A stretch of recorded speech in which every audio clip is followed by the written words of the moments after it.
Hello বন্ধুরা, সবাই কেমন আছো? আশা করি সবাই খুব ভালো আছো, সুস্থ আছো। চলে এসেছি আমি আবার একটা নতুন ব্লগ নিয়ে। কদিন ধরে প্রচণ্ড সারাদিন ধরে বৃষ্টি চলছিল, তো কোনো কাজ করতেই তো বেরোতে পারছিলাম না।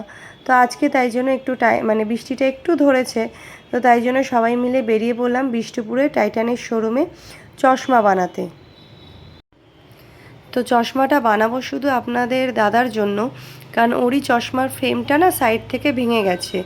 তো সেই জন্য দু চারটে বিষ্ণুপুরে পাশে লেন্স কার্টে গেছিলাম, আরও দু চারটে দোকান ঘুরলাম, কিন্তু ফ্রেমের মাপে গ্লাসের মাপে ফ্রেম পাওয়াটা খুব মুশকিল হয়ে যাচ্ছে।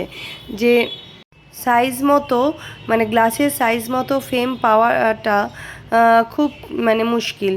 তো দু চারটে দোকান ঘোরার পরে আবার আমরা টাইটানেই চলে এলাম। তো দেখা যাক এখানে পাওয়া যায় কি না। এই দেখুন চশমাটা পাশ থেকে দেখতে পাচ্ছেন ভেঙে গেছে, চশমা পরে শুয়ে পড়েছিল। এবার শুয়ে পড়েছিল বলবো, চশমা তো ভেঙে যাবেই, তো কী করা যাবে। এই নিয়ে দু বছরে আমি 3টে চশমা বানালাম আপনার দাদার জন্য। তো দেখা যাক এইবার এই চশমাটা কতদিন টেকাতে পারে। এই যে অ্যাট লাস্ট এই চশমাটাকে খুঁজে পাওয়া গেছে। আর কোনো অপশান ছিল না আমাদের কাছে আর কি, অন্য কোনো চয়েস করার মতো। তো তাই জন্য এই চশমাটাই নিতে হলো। আর এই তার মাঝখানে আমি একটুখানি কটা সানগ্লাস দেখে নিই।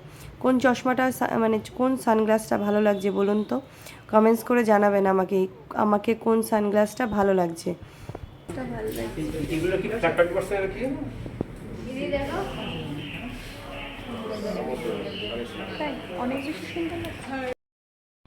আর এদিকে মেয়েদেরকেও বললাম তোরা একটু চশমা চোখের পাওয়ারটা চেক করে নে, কারণ 2 বছর হয়ে গেছে প্রায় চোখের পাওয়ার কিছু চেক করা হয়নি। তো কেন কি এই সময়টা তো চোখের পাওয়ার অনেক সময় বাড়ে কমে, তো মাঝে মাঝে চেক করে নেওয়াটাও একটু দরকার।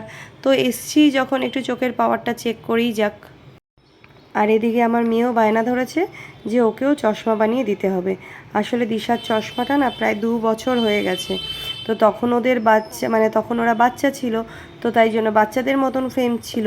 আর এখন তো আর বড় হয়ে গেছে, তাই আর বাচ্চাদের মতন ফ্রেমটা আর ভালো লাগছে না। তো এইবারে ওকে আর চশমা বানিয়ে দেব না, তবে পুজোর সময় একটা ভালো দেখে ওর পছন্দ মতন একটা চশমা ওকে বানিয়ে দেব। তো চলুন, এখান থেকে আর বেশিক্ষণ থাকলে কিন্তু এই বায়নাটা চলতেই থাকবে। আর সমানে বলে যাচ্ছে বাড়িতে গিয়ে তাহলে চশমাটা ভেঙে দেবো, ভেঙে দিলে তাহলে একটা চশমা তুমি আমাকে বানিয়ে দেবে। তো যাই হোক, এরকম বায়না তো চলতেই থাকবে।